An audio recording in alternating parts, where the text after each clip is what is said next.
Hi, it's Scott here from the Purple Golf Academy, and today I thought we'd have a look at the swing of Charl Schwartzel, fresh off the back of his victory in the Masters at the weekend, where he had a fine performance.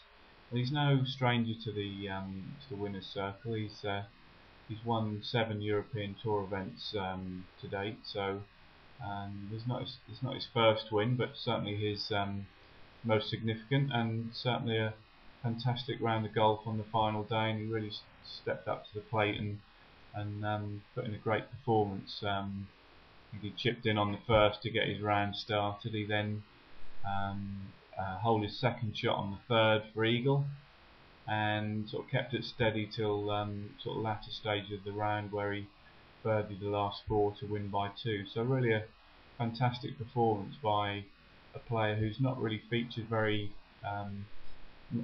that much in major events. I don't think he's had a top 10 finish up until the weekend. So it's quite a new territory for him, really, to be up there in the final round of a major. But he certainly handled it well and put in a great performance. So I thought we'd have a look at his swing and just see if we can pick out some key points on why Charl is so good and swings the club so well, because he's regarded by many in the professional game, and a lot of his peers regard him as having possibly the best swing on tour. So I think that speaks volumes, and if we get into the swing now, hopefully we can pick out a few key points for you to look at. So first of all, I want you to have a look at his posture, and probably one of his finest assets, really. I think he's got really good posture, really good balance. He looks relaxed, but at the same time he looks poised and ready for action. So with all those three, it's a great combination, and provides a really good posture and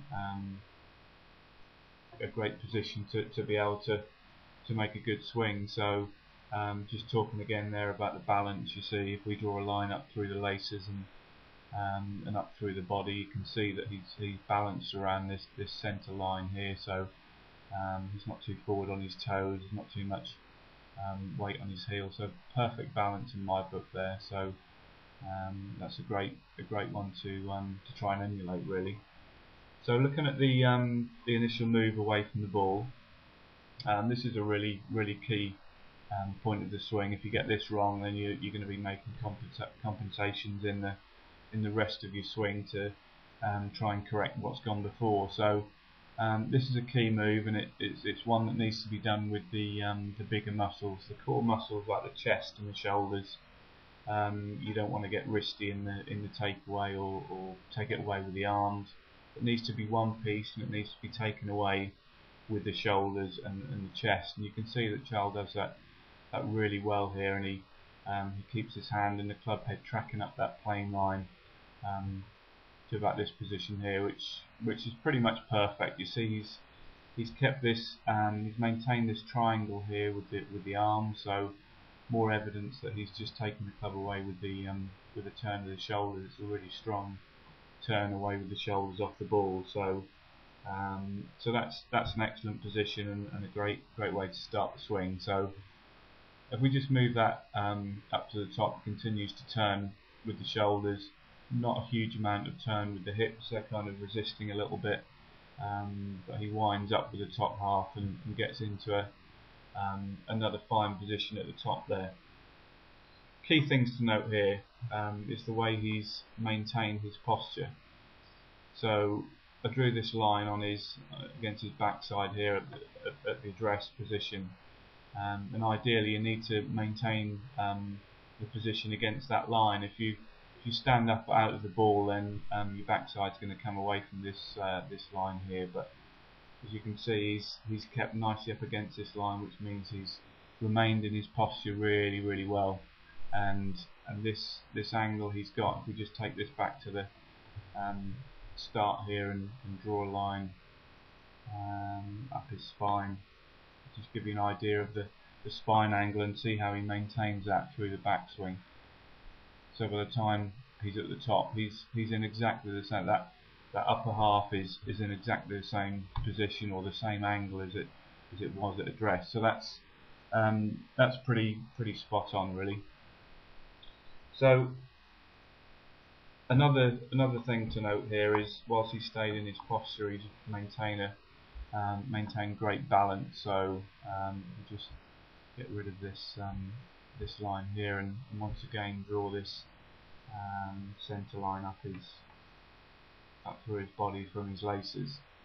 We'll see that there he's again perfectly balanced around this centre line. So that's going to give him the best possible chance to make a great downswing and make a powerful downswing and pass at the ball and through to the follow through. So I think we've picked out the key points. Well, certainly probably Charl's best asset, and that's his posture and his balance throughout the swing and the way he maintains his posture. So so that's really one to note and one to look out for in your own swings, really. So moving on into the downswing, I think the thing to note here is the way he compresses into the ball and lowers in the downswing.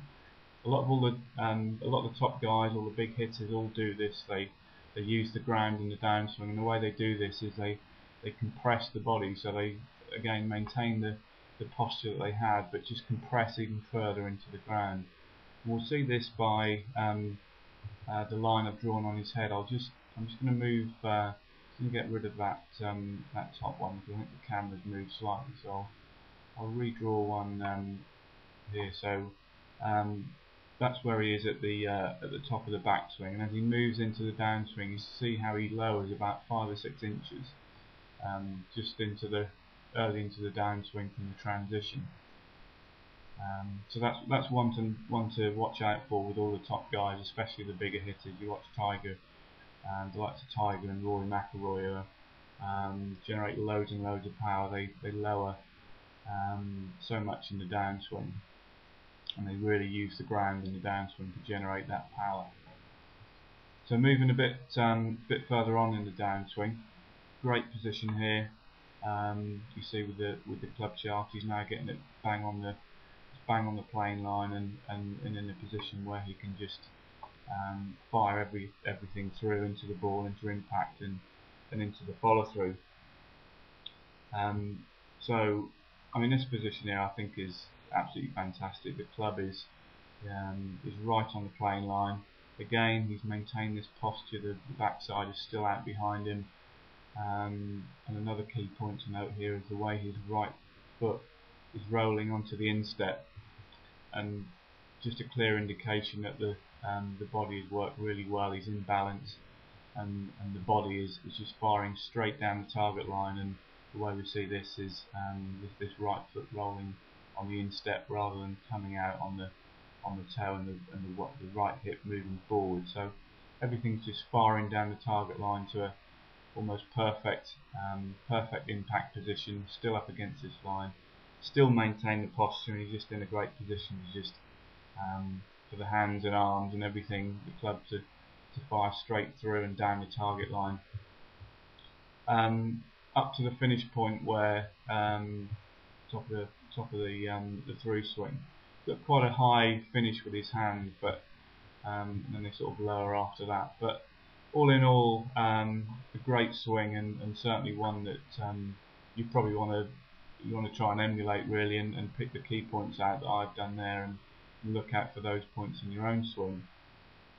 And he's definitely going to be around for a long time. He's going to win more tournaments. Whether he can win more majors remains to be seen. I think this is going to give him the confidence to win more tournaments, and hopefully we'll see him featuring more and more higher up the leaderboards in the majors as well. So a great week for Charl. Certainly the high point so far in his career, and hopefully he can push on from here and do even more. So I hope that's useful. If any of you guys want us to have a look at your swing and pick out some points in your swing and give you some key things to work on, then visit our website at www.purplegolf.com/academy.